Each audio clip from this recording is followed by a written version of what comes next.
Alright, so we got the Light Cone Manifest Store update.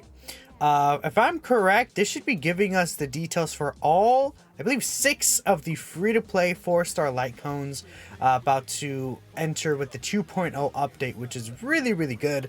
That we're just getting a bunch of free-to-play light cones. Let's go ahead and see what each and every one of them do here. I hope that they're gonna be good, right? I just in my mind, I need them to be just like at least decent sub options for a lot of these other characters that, you know, could potentially use them, right? But wait and see. This is one of the light cones right there. Okay. So, hello Trailblazers. The Manifest Store is about to have a new batch of 4-star light cones, which is pretty good. Okay. So this is Flames Afar. This is Sam. Okay. For a destruction character. When the cumulative HP loss of the wearer during a single attack exceeds 25% of their max HP, or if the amount of their own HP consumed at one time is greater than 25% of their max HP, they immediately heal the wearer for 15% of their max HP. At the same time, increases the damage they deal by 25%, which lasts for 2 turns. This effect can be triggered once every 3 turns. And then they have, I guess, a typo, I guess, right there, or say copy paste of it. Okay. And again, of course, the effects only work on characters on the path of destruction. Okay. So, I mean, obviously, destruction characters do end up losing their HP, right? The first character on the top of my head that just I'm thinking of, like, loses more than 25% of the HP. It's maybe, I believe, Blade, right? So this could be maybe a decent sub option for Blade, right? Because it does recover back his HP, and it does give him that attack buff.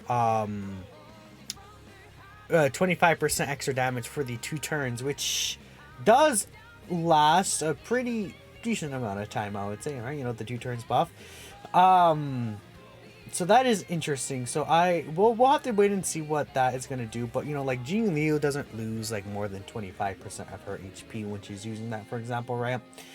When she's using her, like, any attack, she loses like about 4% of her HP. So I'm really just thinking of Blade when it comes to this situation, but there are probably going to be other destruction characters maybe in the future that will be able to take advantage of this, right? I mean, I'm just taking a look here. Honestly, Don Hung, I'm not sure if he loses any specific HP at the top of my head. Okay, I don't even have him, so I wouldn't remember.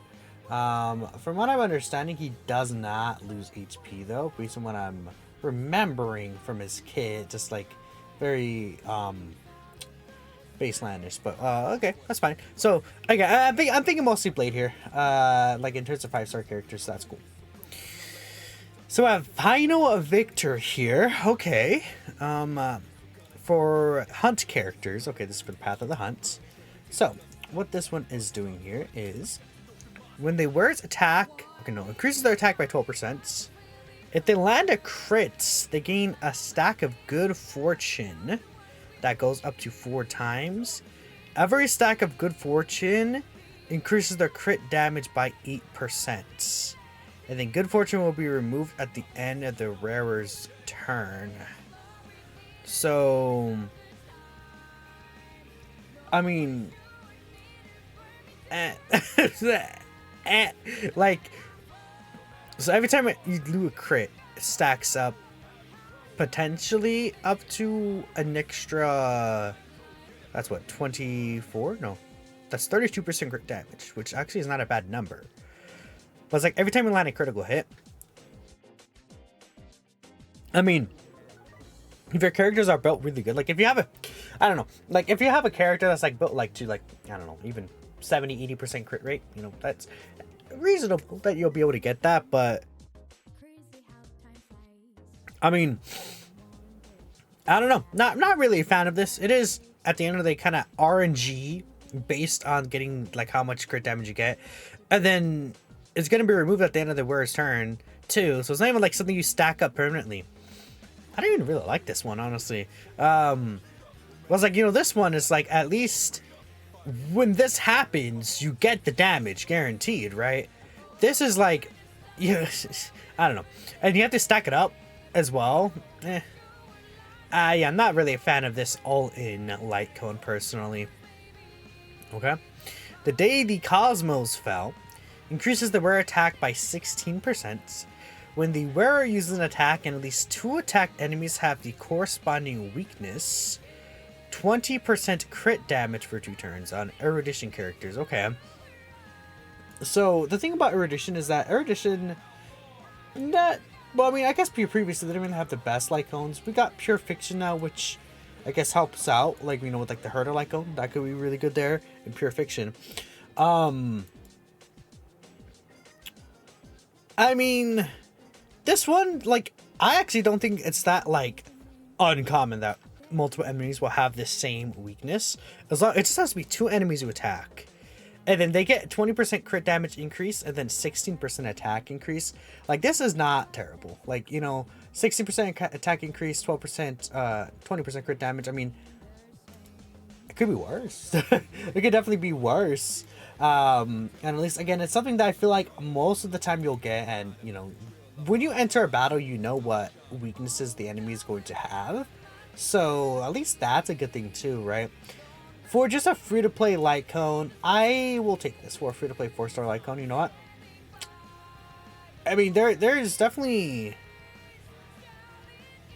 like, you know, like the, I'm taking a look at some of the other ones on the side. Like, each now has a role to play, 16% attack increase, and then when the wearer defeats an enemy, 24% crit damage increase for 3 turns. Right, so that does give you basically a better boost than what this one is going to. Like, obviously, this superimposition one, like, but this one is like, you know, you get it at the start, and even though you lose 4% crit damage, could you argue this one's better? Because, like, you don't have to actually kill an enemy to get the 24% crit damage. I don't know. I mean, it's more or less kind of the same, right? You know, it's a decent, that's a decent. So here's Dreamville Adventure. This is for Harmony characters, okay.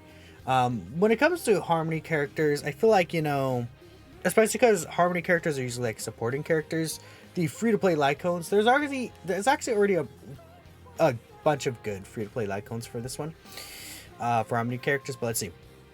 After the bar uses their basic skill or ultimate, all allies gain childishness, which increases allies' damage from the same ability type as the one used by the wearer by 12%. Childless only takes effect for their most recent ability type the wearer used and cannot be stats. Okay. So, I mean, like, again, if you're running, like, a mono, a quantum team, let me see. So, like, if you're running mono quantum, you give all allies, like, 12% extra damage when the wearer uses the basic attack skill or anything like that. I'm not, that doesn't stack up or anything if I'm not reading that correctly, because it just says increases allies damage to the same ability type as one used by wearer with 12%. Only takes effect on the most recent ability type the wearer user cannot be stacked. Yeah, okay. So, I mean, like, you just, like, I mean, if you're running, like, a mono team, you could just run, like, Planetary Rendezvous, right? That was basically given the same buff at 12%. Yeah. I don't know. I mean, there's a lot of good, like, Harmony Lycones already, so this one I'm not really gonna be sure if this will get too much use, but okay. So this is for Nihility characters. This is the Showtime. Showtime, okay. When the wearer inflicts a debuff on the enemy, gains a stack of Trick.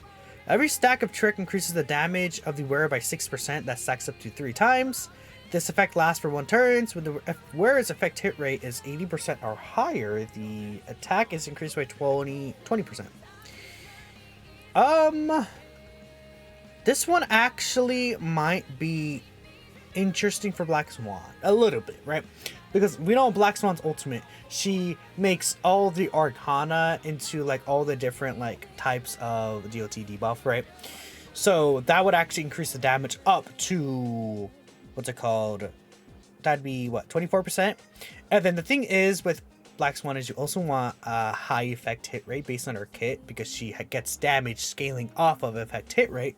Her attack, like, skills off of that, she gets, like, an extra boost. So you're gonna naturally probably have high EHR in her, I feel. So with that in mind, if it's 80% or more, she's gonna get another 20% attack buff. So that would be 44% attack buff right there with Black Swan on her ultimate. And then of course, like, this will happen over the course of battle. So like, even if you don't get the ultimate like right away, I guess, right, you know, this will like stack up. And then that's just, okay, it lasts for one turn actually, looking at it. But still, like, if you're using the ultimate, like, that'll stack up this damage area. So maybe it could be okay on her. But like, you know, again, if we're gonna compare him to like other good like light cones, we have the Good Night Sleep Well, right? And like with the Good Night Sleep Well, that one is like just for every debuff the enemy has, and you know how to continuously apply those debuffs, right? Because that one stays permanent. Just giving up another, like, giving y'all a good example of another good, like, you know, light cone for like Black Swan as Fritz. I apparently cannot speak. What is going on? As like another free to play option, right? So this one maybe could work well though. I could see some value here, and I'm just thinking about Black Swan at the top of my head, right? The newest 5-star character coming out very, very soon. I guess maybe Silver Wolf, I guess, right? Could potentially use this if we're trying to build like a kind of DPS-ish Silver Wolf, sure. Okay. I mean, in that case, you know, it's whatever. Let's see. This one is for preservation characters. Increases their effect res by 12%. For every 100 defense the wearer has, the damage dealt is increased by 8.8% up to a maximum increase of 32%. So it'll give this preservation characters more damage, which, I mean, does that matter? Okay, I mean, yeah, what preservation character wants to do damage? They want to tank. I don't know. Could you almost say this sucks? Like, am I crazy? Or like, what is the purpose of giving preservation characters attack? Like why not like extra HP, or like even reducing damage, or like even like a shield or something? Like, it just damage dealt. Is there gonna be a character that's gonna be like preservation but also like, I don't know, like a preservation DPS kind of character in the future? Chat comments, let me know. I don't get this. Like, okay, maybe there's someone I'm just like completely like just like missing, but like Fushuan, you're not giving her this. Japard, however you say it, man. I don't know. Just whatever. What is real abundance? Okay, break effect is increased by 24%. After using the basic attack, HP is restore HP for the wearer by 2%. So this is like, so it's like it heals them himself. Yeah, like whatever character is using it heals themselves. But abundance are like kind of like also like sustain, right? In the situation where you would like to, I don't know, maybe even increase their speed, increase the healing that they're doing, things like that. Even energy regeneration could be interesting. But like, this one is increasing break effects, and then restoring their, restore HP for the wearer. I mean, would this have been busted if it was like for all allies? Would that have been too broken? 2% plus 800. Like, would that be busted? Like, no, probably not. Like, I don't think it would have been too busted if you have to use the basic attack, because, you know, a lot of these characters would heal on like their special or like skill, I mean, or even an ultimate. So like, I mean, we'll see.